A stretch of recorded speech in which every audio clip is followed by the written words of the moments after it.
पिछले दिनों राहुल गांधी ने कर्नाटक की महादेवपुरा सीट पर 1 लाख से ज्यादा फर्जी वोटों का आरोप लगाते हुए तमाम सबूत सामने रखे और तब से देश भर में तहलका मचा हुआ है। सड़क से लेकर संसद तक वोट चोरी के आरोप लग रहे हैं, नारे लग रहे हैं कि वोट चोर गद्दी छोड़। इसके बाद अब एक बार फिर से महाराष्ट्र के बारे में एक नई रिपोर्ट आई है जिसने नया बवाल मचा रखा है। यानी वोट चोरी का एक नया एटम बम कथित रूप से फटा है और हारने वाले उम्मीदवार ने चुनाव तो हारा लेकिन हिम्मत नहीं हारा। समझने वाली बात यह है कि यहाँ पर यह गड़बड़ी वोटिंग से पहले भी पकड़ी जा चुकी थी, मगर शिकायत के बाद भी कथित रूप से कार्रवाई नहीं हुई। मामला बड़ा गंभीर है। उधर बिहार में दैनिक भास्कर ने अपने 20 रिपोर्टरों को मैदान में उतारकर SIR की पोल एक बार फिर से खोल दिया है। ग्राउंड पर जाने के बाद पत्रकारों को जो मिल रहा है वो केंचुआ के मुखिया ज्ञानेश कुमार को सीधे सीधे झूठा साबित करता है। वैसे ज्ञानेश कुमार का एक और कथित झूठ पकड़ा गया है। प्रेस कॉन्फ्रेंस में उन्होंने गलत जानकारी दी। क्या है वो झूठ, उस पर भी बात करेंगे। इसी बीच वरिष्ठ पत्रकार राजीव रंजन पूछने लगे हैं कि ज्ञानेश कुमार ने कह दिया कि बहुत सारे लोगों के पास अपना घर नहीं है, इसलिए वोटर ID पर मकान संख्या के आगे 00 दिखता है। तो फिर उन्हीं लोगों का जो आधार कार्ड बनता है उसमें 00 काहे नहीं दिखता है ज्ञानेश कुमार? अगर लोगों के पास घर नहीं है, इस देश में 142 करोड़ आधार कार्ड बने हैं, इस हिसाब से उनके आधार पर भी तो 00 आना चाहिए। उधर सुप्रीम कोर्ट के चीफ जस्टिस BR गवई ने मोदी सत्ता को बुरी तरह लताड़ा है, क्योंकि मोदी सत्ता राज्यपालों के जरिए विपक्ष की सरकारों को कंट्रोल करना चाह रही थी। होने वाले चीफ जस्टिस सूर्यकांत ने हाईकोर्ट के जजों से कहा है कि तकिए पर सर रखने से पहले सोचिए। क्या सोचने के लिए बोला है अभी थोड़ी देर में जानेंगे, और ये भी पूछेंगे कि जब सर रखने से पहले सोचना है तो हुजूर जरा आप भी सोचिए। आगे बढ़ने से पहले आप सभी से एक छोटी सी अपील है, पहली बार है तो चैनल को सब्सक्राइब करके घंटी बजा दीजिए टन से। हर एक वीडियो को लाइक और शेयर करना जरूरी है, तभी आपका चैनल मजबूत होगा। ये सारे काम बिल्कुल फ्री है, यानी मुफ्त में आप हमारा सहयोग कर रहे हैं। इसके अलावा आपको मालूम है कि हम किसी धन्ना सेठ या राजनीतिक दल के दम पर नहीं चलते, तभी खुलकर आपके मुद्दों पर बात हो पाती है। हमारा काम पसंद आता हो तो इस QR कोड या फिर मोबाइल नंबर का प्रयोग करते हुए जो भी हो सके आर्थिक सहयोग भेजने का प्रयास जरूर करें। बहुत बहुत धन्यवाद। सोशल मीडिया पर एक डांस का वीडियो वायरल है। भाजपा सांसद और लहंगा उठा दे रिमोट सिस्टम के उस्ताद रवि किशन गोदी मीडिया की एंकर चित्रा त्रिपाठी संग गोरखपुर वाला ठुमका लगा रहे हैं। ये गठबंधन नया नहीं है, मगर ये बताता है कि भाजपा और गोदी मीडिया का बंधन कितना मजबूत है, घर तक पहुंचता है। इसलिए अगर चित्रा त्रिपाठी टीवी पर बाज नजर आती हैं तो इसमें कोई उनका दोष नहीं है, क्योंकि अपने तो अपने होते ही हैं। हम ये बिल्कुल नहीं कह रहे कि चित्रा रवि किशन की तरह घोषित भाजपाई हैं, लेकिन गोरखपुर वाला कनेक्शन तो है ये है, बाकी पार्टी वगैरह चलती रहती है। इधर नीतीश कुमार भी अब मुसलमानों के नहीं रहे। मोदी का असर बहुत ज़्यादा हो गया है, तभी पब्लिकली मुस्लिम टोपी पहनने से इनकार कर देते हैं। और गलती नीतीश कुमार की नहीं है, ये संगत का असर है। नीतीश वही कर रहे हैं जो उन्होंने मोदी के साथ रहते हुए सीखा है, और ये पहली बार होगा जब नीतीश कुमार ने किसी कार्यक्रम में मुस्लिम टोपी पहनने से इनकार कर दिया। वरना घूम घूम के कभी मजार तो कभी मस्जिद घुमा करते थे, वरना ढूंढ ढूंढ के मस्जिदों और मजारों में दरबार लगाया करते थे। 2014 के चुनाव से पहले नरेंद्र मोदी ने भी यही किया था। मुस्लिम नेताओं के साथ एक मुलाकात में महामानव ने टोपी पहनने से इनकार कर दिया था, और बिहार का मुसलमान देख रहा है कि नीतीश कुमार कर क्या रहे हैं। पहले वक्फ कानून पर धोखा और अब टोपी पहनने से इनकार। मगर राहुल गांधी और तेजस्वी को इससे परहेज नहीं है। वे मस्जिदों में भी जा रहे हैं और खुलकर मुस्लिम नेताओं से मीटिंग भी कर रहे हैं, जहां सड़कों पर एक ही नारा गूंज रहा है, वोट चोर गद्दी छोड़, वोटवा चोर गद्दी छोड़। और जब ये नारा गूंजता है तो ऐसा लगता है जैसे नरेंद्र मोदी की सत्ता के खिलाफ जन आंदोलन भड़कने लगा है। राहुल गांधी का जलाया दिया ज्वालामुखी बनने लगा है। इससे पहले कि हम वोट चोरी की बात करें, बिहार में NDA की दूसरी गलती को समझ लीजिए। कैसे राजीव प्रताप रूडी के जरिए राहुल गांधी ने बिहार के सवर्णों को संदेश दे दिया है, और कॉन्स्टिट्यूशन क्लब के चुनाव में राजीव प्रताप रूडी की जीत केवल संजीव बालियान की हार नहीं है, ये अमित शाह की भी हार है, क्योंकि अमित शाह ने खुद ही कॉन्स्टिट्यूशन क्लब के चुनाव को इज्जत का सवाल बना लिया था। और सोनिया गांधी, मल्लिकार्जुन खड़गे ने राजीव प्रताप रूडी का समर्थन करके बिहार के राजपूतों को संदेश दे दिया कि जब बात उनके साथ खड़े होने की आएगी तो वो पीछे नहीं हटेंगे। इसलिए अमित शाह का संजीव बालियान को समर्थन करना बिहार में बलंडर साबित हो गया, कहिए कि भारी मिस्टेक हो गया। और इसका असर बिहार विधानसभा चुनाव में भी देखने को मिल सकता है। 2024 में आरा के RK सिंह की हार ने भी बिहार के राजपूतों को नाराज किया था। बक्सर के अश्विनी चौबे तो खुलेआम भड़क गए थे। याद रखिए कि कॉन्स्टिट्यूशन क्लब के चुनाव में यूपी बिहार के राजपूत एकदम एकजुट थे, और यूपी में तो इनका कुटुंब परिवार भी बन गया है। अब ये मत पूछिए कि किसके समर्थन में और किसके खिलाफ बना है। बस ये जान लीजिए कि जब अमित शाह यूपी के ही जाट नेता संजीव बालियान का समर्थन कर रहे थे, योगी आदित्यनाथ रूडी के साथ खड़े बताए गए, और जिस तरीके से राजपूत सांसदों ने एकजुट होकर राजीव प्रताप रूडी को वोट दिया, अमित शाह की परवाह नहीं की, वो बताता है कि अगर बिहार विधानसभा चुनाव में इंडिया गठबंधन ने दलित पिछड़ों और अति पिछड़ों की सीट पर सवर्णों को मैदान में उतारा तो उस जाति का सवर्ण वोट सीधे तौर पर इंडिया गठबंधन के साथ जाएगा। बिहार में चुनाव का ऐलान होने से पहले भाजपा प्लस एनडीए की ये दूसरी बड़ी गलती है। आरा बक्सर के इलाके में इंडिया गठबंधन ने झंडे गाड़े हैं, तो सारण की जिन लोकसभा सीटों पर बीजेपी राजपूतों को टिकट नहीं देगी वहां उनका वोट विपक्ष के उम्मीदवार को भी जा सकता है। और इंडिया गठबंधन के नेता अगर ये कह रहे हैं कि मोदी ज्यादा से ज्यादा साल भर के मेहमान हैं, तो यूं ही नहीं कह रहे, क्योंकि एनडीए दरकने लगा है। उपराष्ट्रपति के चुनाव में वोटिंग से पहले ही जगन रेड्डी की पार्टी वाईएसआरसीपी के एक सांसद मल्लिकार्जुन खड़गे से मिल रहे हैं, तो भाजपा की अगुवाई वाले एनडीए के टूटने का इससे बड़ा सबूत क्या होगा। और उपराष्ट्रपति के चुनाव में सीक्रेट बैलेट पर वोटिंग होती है, ध्यान रखिएगा, वहां पार्टी का कोई विप काम नहीं करता।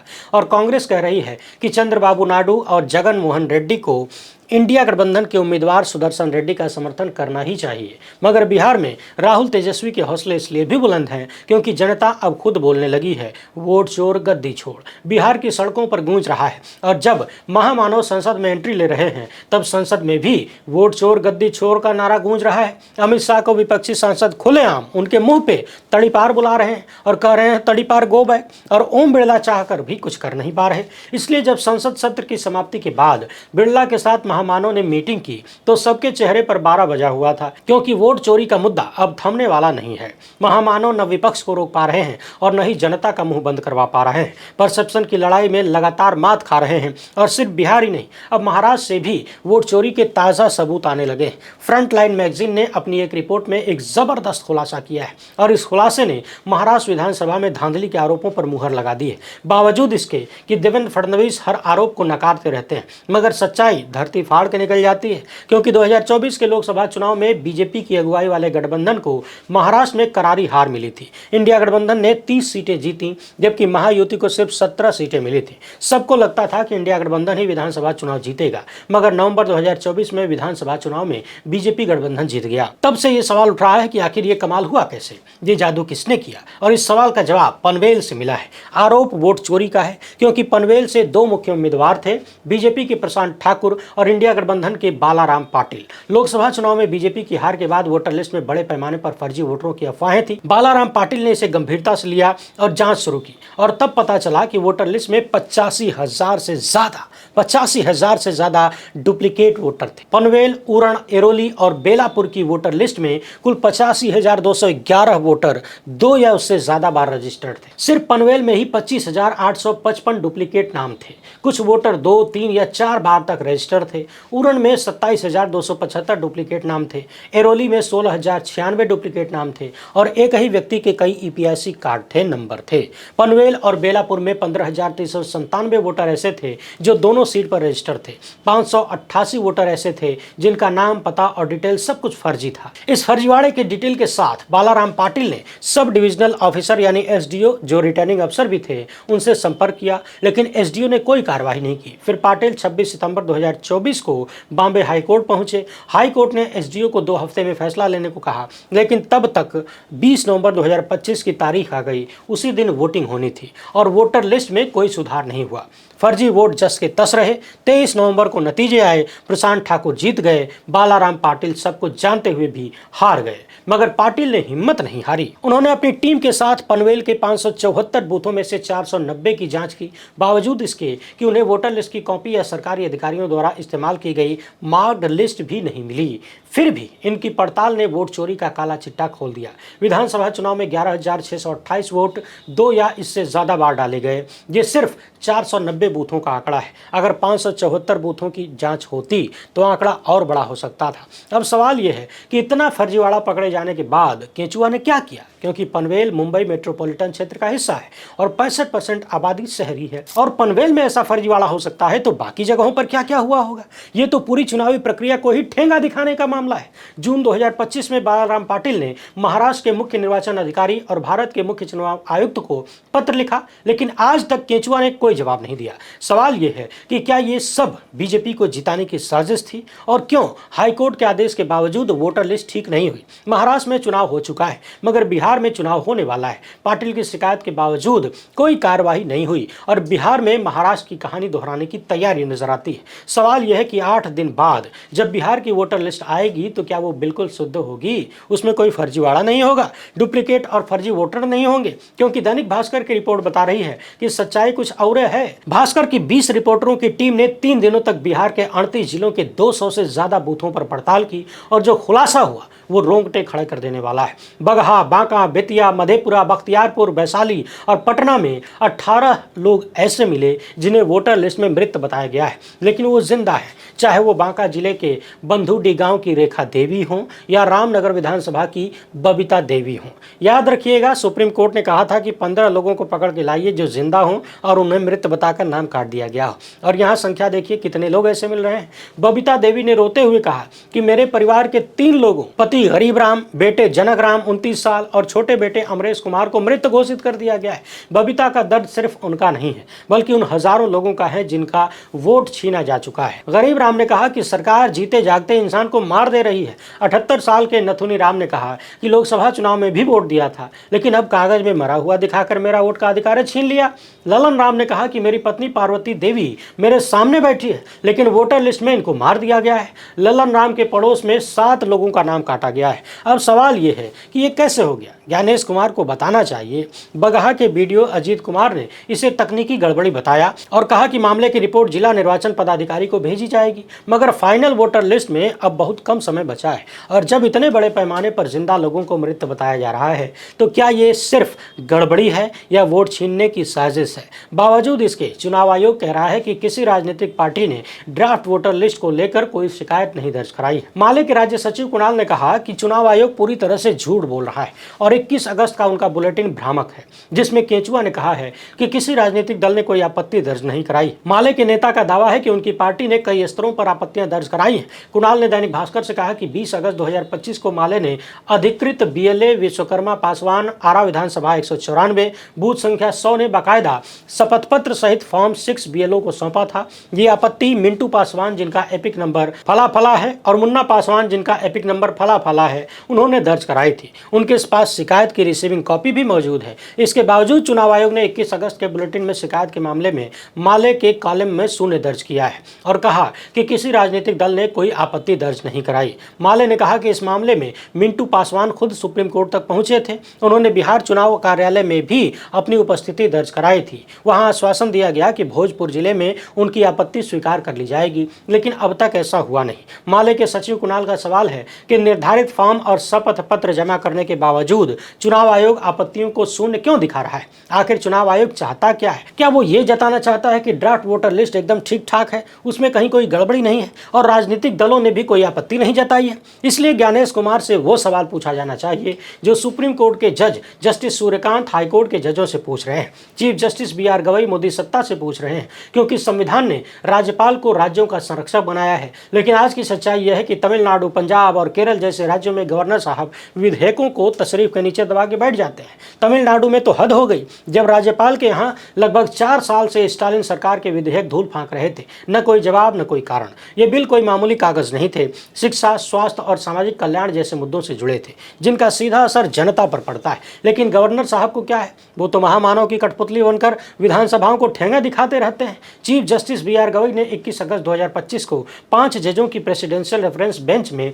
तल्ख सवाल उठाते हुए कहा कि जब एक संवैधानिक पदाधिकारी अपने कर्तव्यों का पालन बिना किसी वैध कारण के नहीं करता है तो क्या सुप्रीम कोर्ट हाथ में दही जमा कर बैठा रहे? क्या हमारी हिम्मत पस्त हो गई है? CJI गवई का यह सवाल कोई हल्का सवाल नहीं है। वो कह रहे हैं कि सुप्रीम कोर्ट संविधान का रखवाला है और अगर गवर्नर लोकतंत्र की चुनी हुई विधानसभाओं को फेल कर रहे हैं तो क्या कोर्ट चुप रहेगा? तमिलनाडु के गवर्नर ने 4 साल तक विधेयकों को दबाए रखा बिना एक शब्द बताए कि क्यों?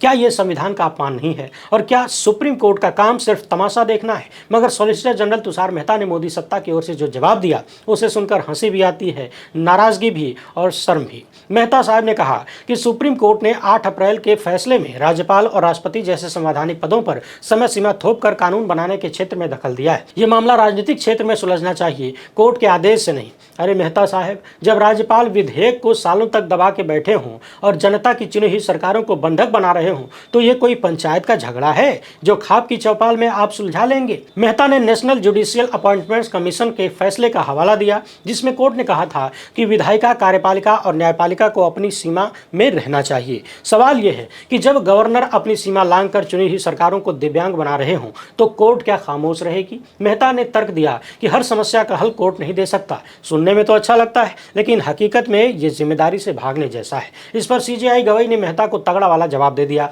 कि हम सरकार को माइक्रो मैनेज नहीं करना चाहते, लेकिन राज्यपाल को बिल पर फैसला लेने का काम सौंपा गया है और वो सालों तक उसे रोक कर रखता है, तो क्या ये कोर्ट की जुडिशियल रिव्यू की शक्ति के बाहर है? जब इस कोर्ट ने 1976 के 42वें संवैधानिक संशोधन को बेसिक स्ट्रक्चर के उल्लंघन के आधार पर रद्द कर दिया, तो क्या न्यायपालिका बेबस है? सीजेआई गवई के इस सवाल का जवाब मोदी सत्ता के पास नहीं है, मगर सुप्रीम कोर्ट को यह तय करना होगा कि लोकतंत्र और मताधिकार बचाने के मामले में भी वो अपनी बेबसी से बाहर निकले, और हाईकोर्ट को भी यह तय करना होगा कि विपक्ष को न्याय मिले, क्योंकि जस्टिस सूर्यकांत ने हाईकोर्ट के जजों पर सवाल उठा दिया है। एक कार्यक्रम में जस्टिस सूर्यकांत ने कहा कि हाईकोर्ट के कुछ जज तो न्याय की मसाल जलाए रखते हैं, लेकिन कुछ का प्रदर्शन इतना निराशाजनक है कि रात को तकिए पर सिर रखते वक्त उन्हें खुद से सवाल पूछना चाहिए कि आज जनता का कितना पैसा मुझ पर खर्च हुआ और मैंने उस भरोसे का क्या जवाब दिया। ये सवाल सिर्फ जजों के लिए नहीं, बल्कि पूरी न्यायिक व्यवस्था का कड़वा सच है, कहिए कि हर संवैधानिक संस्था का सच है, और जो बोल रहे हैं उनका भी है।